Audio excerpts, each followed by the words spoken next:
Hi, I'm Ray Williams of openimage.com.au. Today I thought we'd look at the transform tool. It's one of these tools which gets used and people overlook it quite easily, so I thought I'd take it apart a little bit to give you a little bit of a hand of how to use it. So what we're going to do is this image here, taken in Fagan Park of some old cars. I thought I'd try and drop this image into this one. So in other words, I'm going to try and drop it into the phone here to make it look like it's a screensaver or something like that. So how you would go about this is, first of all, you go back to the original image, which is this one. You'd Control or Command A, which will again give you a selection going right the way around the screen, as you can see. Control or Command C, which gives you a copy. So basically it's copying everything that's in the selection. And then I'll switch over to the image here, back to the phone image, which is this one, and go a Command V. Now at the moment, as you can see over here on the side, there's just background. When I do a Command or Control V, it gives me another layer, which is the car layer. Now obviously that's not quite what we want, but we'll get there. So this is enter the transform tool. So this is go to Edit, Free Transform. You can do it that way around, or the typical thing which most Photoshop people do is Control or Command T, and you can see you've got the anchors, these anchors going around.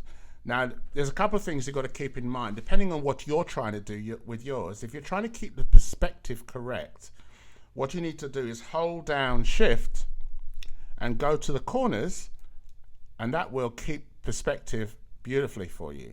Right? If you don't hold Shift down, what it basically does is makes the whole thing go skew-with, as it were. Yeah. You can also rotate, as you can see, just come a little bit further out, and you can rotate. And I'll get to use this a little bit later on. All right. But what's nice about this is that you can do this kind of thing. So what I'm now going to do is just position it roughly where I want it to be on the phone, and just to get the right place, I'm going to zoom in just to make sure it's in the right spot. And you can see I just want it to cover that little corner there. You can use arrow keys if you want at this stage just to help you. And I've just used it and it's just messed up my lining. Hang on. Just drag it back. Too far back. And these are all big images, hence the reason why it's taken a bit of time to do it properly. But once done, you'll get the point. So I'm trying to make sure I have an anchor point, which is this little corner here. Right, that's in. So as an anchor point now, what it means is that when I try to put this on the phone, it will work a little bit different. So I'm in Control T at the moment.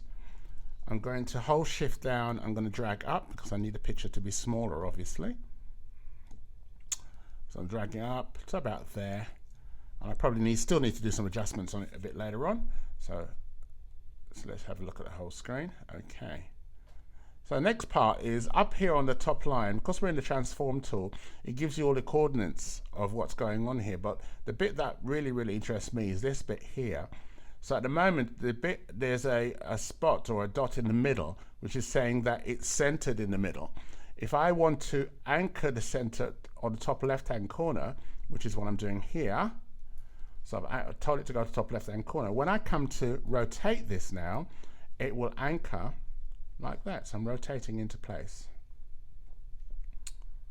And there we go. And that's getting there. It's getting there. So again, once again, I'm holding Shift down now, going to the corner. See, here's the corner. And just dragging it up.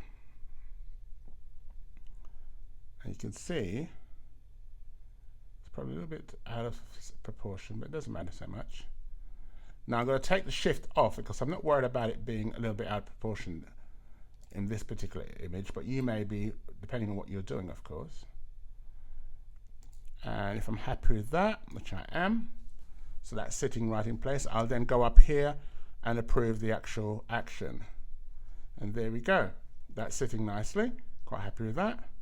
To make it a little bit more realistic, I suppose you could always put a stroke around it. So I'm going to put a little grey stroke going around this. So there's the stroke. How I got there is come over to the layer, just double click on the layer. That gives you the layer styles. And to put a stroke, you just click on stroke, click on the right hand side of stroke as well, and then change your color first of all. That's what I would do. So I'm going to change the color that I want to be a little bit darker. And it's going to give me an even line going around the round, and you can see it there. That's lovely. And then say okay. That's it. That's all I wanted. So it's got 3 pixels going around. Say okay, and then you can see the stroke itself. So if I take it off, you can see. Look, see? That just gives you a little bit more realism. There you go. That's how to use the transform tools. Now the transform tool gets used in collages. Or you may want to put a picture on top of a picture, drop a picture into a TV set, or drop a picture into something like a hanging frame, and you want to change the picture in the frame. You know, all this sort of fun and games you can do. Have a go. Hope you enjoyed it.